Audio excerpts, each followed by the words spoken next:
We survived, and our kids, we're here. So this is it, the last time that People magazine will sit down with President Barack Obama and First Lady Michelle Obama at the White House. To sit down with them at the White House for their final print interview as President and First Lady, it was just great to sort of see the arc of this historic journey. We talked about what is going to be next for them, how they're feeling about the transition to the next president, and what life has been like for them living in the White House for the last 8 years. They talked to us about everything from watching their girls grow up in that fishbowl, but also the relationship that the president developed with his mother-in-law, and what Michelle really thinks of his dad jokes. Try to cut those off. She's been cutting off. That's Between why the kids Michelle didn't want to come to the turkey Malia and party. Sasha, It was your jokes that drove them away. Here it is, People at the White House with the Obamas, the final interview.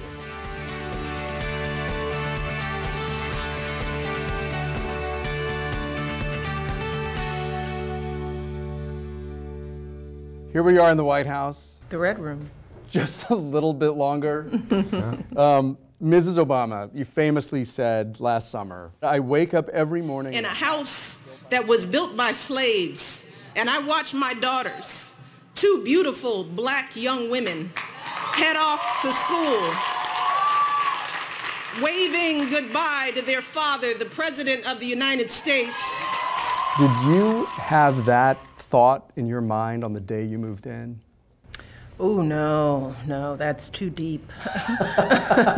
No, you're moving in. The day you're moving in, you're frantic. You're trying to figure out where are the bathrooms and what does this door lead to? I mean, the chaotic nature of the transition for the family, I mean, it's smooth, but at the same time, it's very surreal. And you don't have time to reflect or think about the meaning or the magnitude of what you're doing until months after you've lived in that house. So maybe that thought happened by the summer.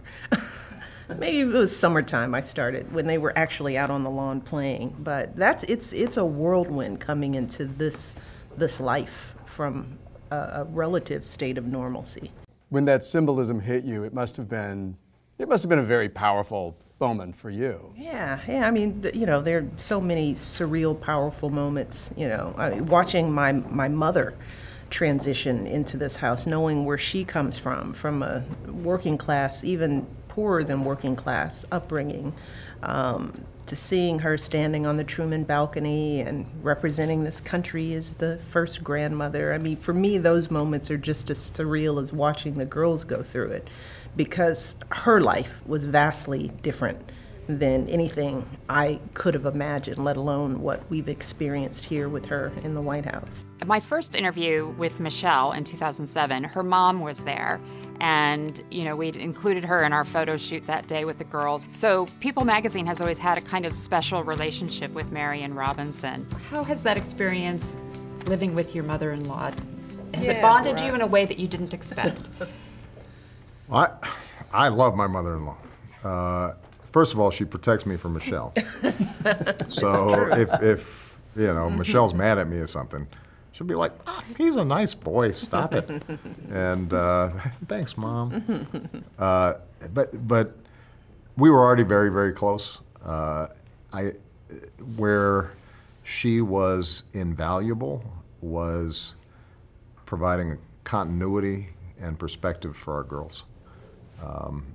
Because as great a mom as Michelle is, and I try to do my best as a dad, to have that intergenerational relationship, for them to be with their grandma the same way they were on 74th and Euclid, in the South Shore neighborhood where her mom's house. And where Michelle grew up, and to know that even though you're in this different environment, there's a continuity there. And it was also fun to see her discover things, because as Michelle said, she grew up in a much more restricted time and place. And I think for a lot of African Americans of a certain generation, and they didn't allow themselves always to dream big about what they might experience. And sometimes Michelle's mom's instinct is to, well, I shouldn't do that, you know. And so Michelle would be like, well, we're going to Rome and the Vatican to meet the Pope. Well, okay. And then suddenly she's there and she's looking at the Sistine Chapel and she's having an audience with, you know, the Holy See, and it's magical for her, and she is loving it. So in some ways, you also get a sense of how much progress we've made through her eyes and through the experiences that she's having. During this administration, there was a huge vegetable garden planted. During this administration, Girl Scouts were sleeping on the South Lawn. There was hip-hop dancing. The White House has been so much fun with the two of them in it. I think one of the most enduring legacies of the Obama presidency is that the President and First Lady went out of their way to make this high office, the highest of offices, truly accessible to every American and every American child. So while it's always been a cliche, anybody can grow up to be president, I think that they actually put faces to that. I've been here for many outside-the-box activities, including sleeping on the South Lawn with the Girl Scouts. You've cleared out the furniture and had hip-hop classes in these rooms. Was it a conscious decision that you were going to make the White House fun, accessible in some way that it hadn't been before? And what was the one idea that was brought to you that you finally said, no, that's too crazy, we're not doing that? Yeah, I've done a lot of stuff, so I'm not sure that there, you know, that there have been any limits right, to your craziness? No, it's probably something I can't even talk about. But yeah, it was a conscious effort. I mean, we've talked about wanting this to open this house up as wide as possible, and to make sure that folks feel like this is their home, folks who normally wouldn't gain access to these walls. You know, it's important for young people, in particular our kids of all backgrounds, of every race and every socioeconomic background, to feel like they have a place in the nation's house. And to do that, you have to do things that make them feel comfortable as well. And if it's hip-hop dancing, well, let's do it, you know. If it's a sleepover on the South Lawn with the Girl Scouts, then let's do it. Let's give it a try. Let's breathe some life into this place. And it also helps that we have kids, you know. I mean, we think about what activities they would love to see here. We know, what kids want to see. Our girls want to do. Yeah. And it's helped get them to be willing to go to some of the things with us. A few things. A few Only things. a few things. As time went on, they were all like, eh. You noticed this year you barely saw them, right? Yeah. But that's what teenagers do. No, I think that's right.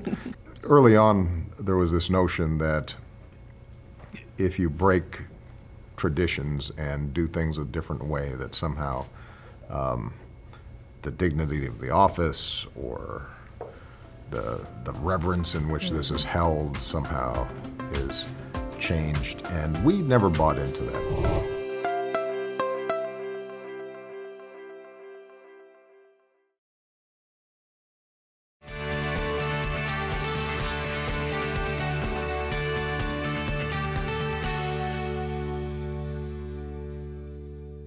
Hi, President Obama and Michelle. It's Seb Blay from Brooklyn. Are you going to have a big party before you leave office? If so, can I come? Sedley, we are going to have a big party before we leave office, but I'll be honest with you, it's going to be after your bedtime. It's going to be kind of a grown-up party, but if you want to come and see some of the Christmas decorations, we'll see if we can be in touch. The President and Mrs. Obama have always been really relaxed and open, and so while they've always been very careful about guarding Sasha and Malia's privacy, they're also proud parents who can't help themselves but tell funny stories about the girls or get weepy about thinking about them going off to college. They're both very, very proud of their daughters, Sasha and Malia. They feel like, despite the incredible, strange life that the girls must have had these past 8 years, that they have really succeeded in giving them some normalcy and stability and discipline, that they really believe that both of their daughters are great kids and now great young women. will your daughters miss living here, or are they really ready for some more normalcy than this place provides? Well, look, they're ready to get out, just out from their parents' house. The fact that their parents' house is the White House may add to it. But yeah, Malia's, she's going off to college. She's a grown woman. And I don't Sasha, know about that. you know, well, still a legally, baby. she's still our baby. Okay. But Sasha, you know, is on her way, and I think there's a sentimentality about this place that they've had so many amazing experiences, and the people here, the staff, are part of the family. I think it is different for them than for most kids in that when they leave, they won't be able to come back home in a lot of ways. And I know Malia's spoken about that, that you know, maybe she regrets the fact that she won't have that home base in the same way. And her room that she And her loved. They room. love their rooms, Yeah. and But, you know, they've made memories in there. So yeah. that's over with. But they're look, they're ready to Yeah, they're ready to get out of the nest. yeah.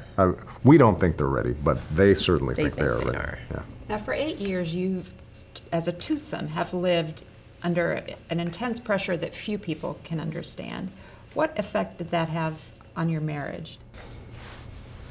Yeah, it's definitely brought us closer. I mean, Barack talks about this all the time. I mean, before we moved here, he spent most of our marriage, particularly with young kids, commuting in some way, shape, or form. When he was state senator, we stayed in Chicago, and he commuted back and forth from Springfield in Illinois. Then he became a U.S. senator. Because I had a profession, we stayed in Chicago. He commuted back and forth.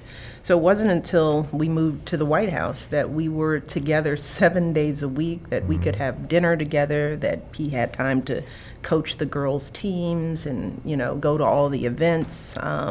You know, yes, the job, you know, carries its stresses for sure. You know, I always say that nobody knows what it feels like to wake up and look at the morning paper and know that every headline, good or bad, is your responsibility. Wherever it's happening in the world, there is a weightiness, there is a heaviness to that no other person, even in the administration, really understands. So there's that, and when you feel that burden, you know, you really have to fall back on the normalcy and the love of your family. You know, I think probably some of the best moments for Barack is when he could come up on that elevator, come to the second floor, sit down at the dinner table, and have no one care about anything he does, you know, at all. I mean, literally. Just talked over, talked around. He'd be the last, oh, by the way, Dad, oh yeah, what did you do today? Yeah. They're usually getting up and leaving by the time it gets to me. Just like, Well, I did have an interesting conversation with Prime Minister Right. so-and-so. I got to go do my homework. Sorry. But that is a grounding, you know, experience. And our travel together, you know. I mean, you know, I wish we could have done more. I mean, there was a lot of divide and conquer. You know, I could travel when the girls were on vacation. But the trips that we did take as a family are ones that we'll remember for the rest of our lives. And they're trips that you don't take, they're not normal family vacations. And those experiences have definitely brought us together in ways that we wouldn't have if we weren't here. Well, and I also think that watching Michelle as First Lady has just increased, you know, my awe and respect for her. Because in some ways she had to adapt to both a life that she might not have chosen for herself, but also there's no blueprint for being First Lady. And to see her and her team be able to shape the culture and have such an impact on our military families and on health and wellness, and, you know, be at once really impactful on policy, but also fun. You know, it's fun when you see your spouse shine, and she's shone.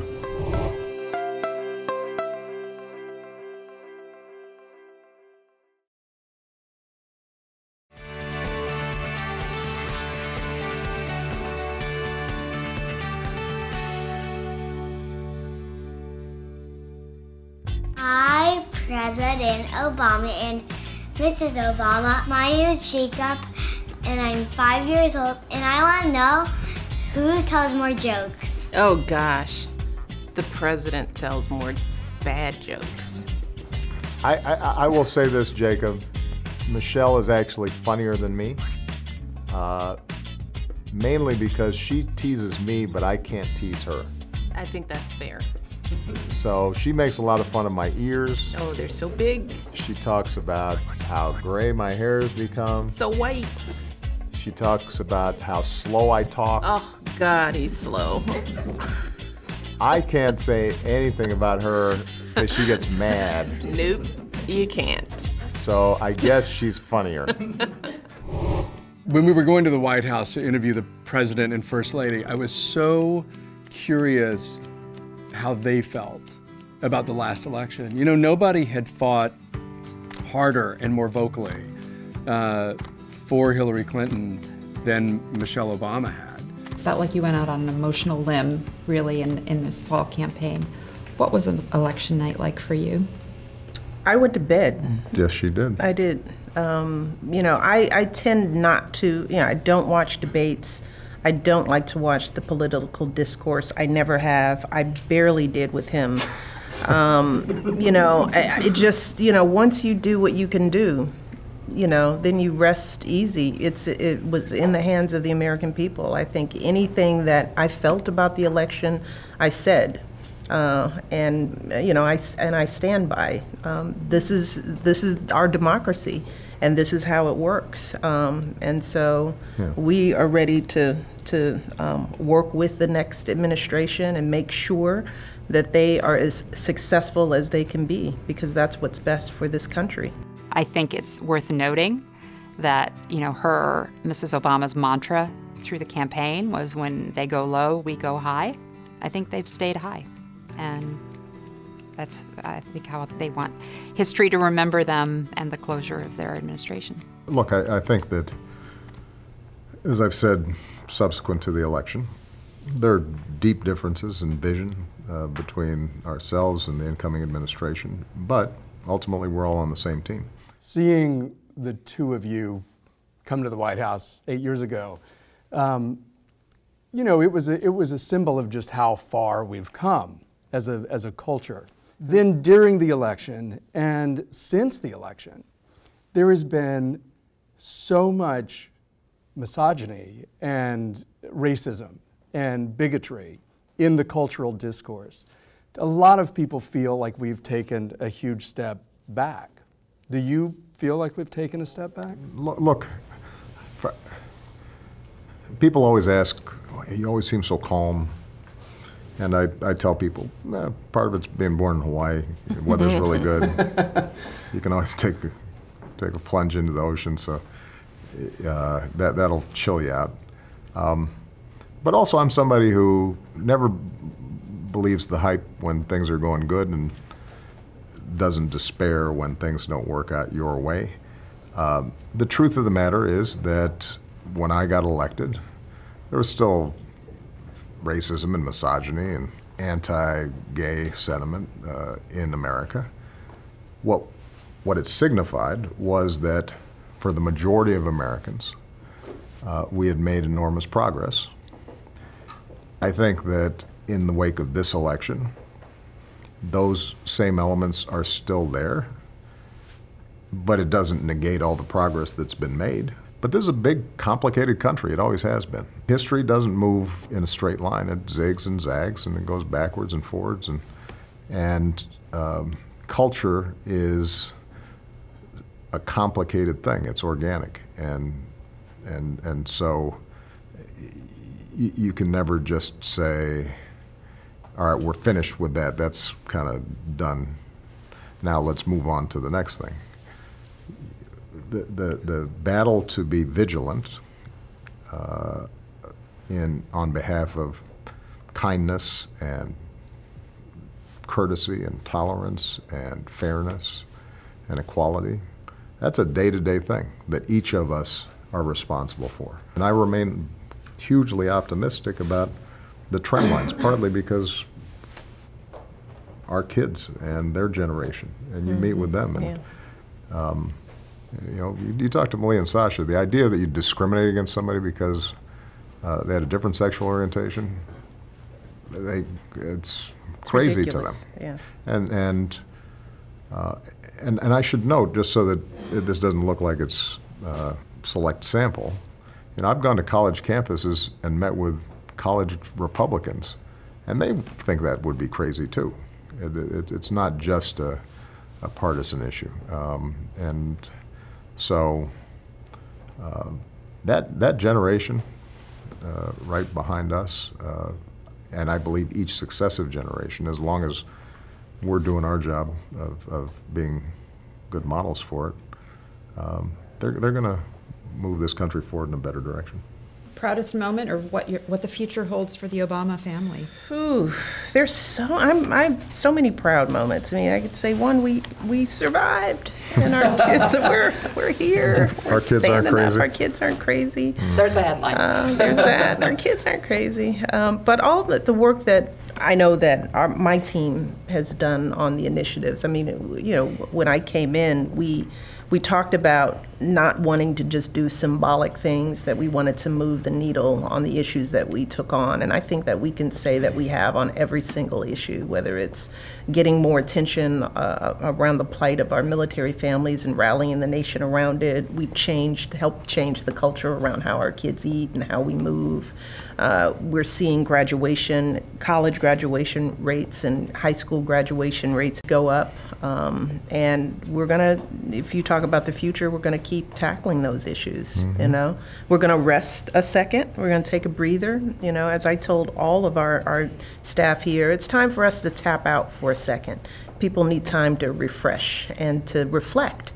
You know, I mean, this is what these interviews are saying. What we haven't had time to do is reflect on this. And before you can really, you know, push off hard on the next part of the journey of your life, you've got to kind of see what just happened and understand it and know how it's affected you. And we're going to do that. And we have to be very conscious about doing that, because there are already calls and requests to come and speak and travel and do things, and if we're not careful, we can be just as busy as we are this week in a month from now. So I want him to sleep, you know, and want to travel a little bit just for fun. You think? Absolutely. Do you expect to be maybe a little bit more of an activist, ex-president, now that, you know, we have this uncertain future agenda? I would have been active no matter what happened in the election, because I'm only 55 years old, and me puttering around the house, you know, doing Sudoku, as Michelle puts it, would not be good. I would drive, yeah. We'd all be unhappy. Yes. So, a couple things I'd point out. Number one, in terms of pride, I am serious about how proud I am of my daughters, and they are just really good people, separate and apart from them being my kids. And I'm admittedly biased, but if you talk to people who have met them or know them and are a little less biased, I think they'll say that they're kind, smart, thoughtful kids that treat everybody with respect. And that's something you always worry about. I could not be prouder of my wife, as I already said. I think she has been extraordinary in this job, even as she's also held our family together and made it work so well. I could not be prouder of my team. Everybody here worked really hard and did a good job. This time, I will say I thought that the president seemed weary in some way. He seemed more soulful than I've seen him in the past, and I think you did see the toll of the election. And I also noticed a fierceness to Mrs. Obama's talk about her husband. Well, I have to say, because I don't want to leave this interview without saying how proud I am of my husband. Because all that he just said is because of his leadership and the example that he set, not just as a president, but as a human being, as a father. He has been a role model to millions of people from all backgrounds, and no one can dispute that. You know, I don't care what party you belong to. When you think of father, when you think of a good husband, somebody with strong values, all the things that people say they admire most in people and want in a leader, Barack Obama has been that and more. Smart, still the smartest person in the room, and the country is better for it as a result of him. And excellent dad jokes, I think. Oh, God. Well, then there's that. But she actually try to cut those off. She's some. been cutting off That's between why the kids Michelle didn't want to come to and the turkey Malia and party. Sasha. It was your jokes that drove them away.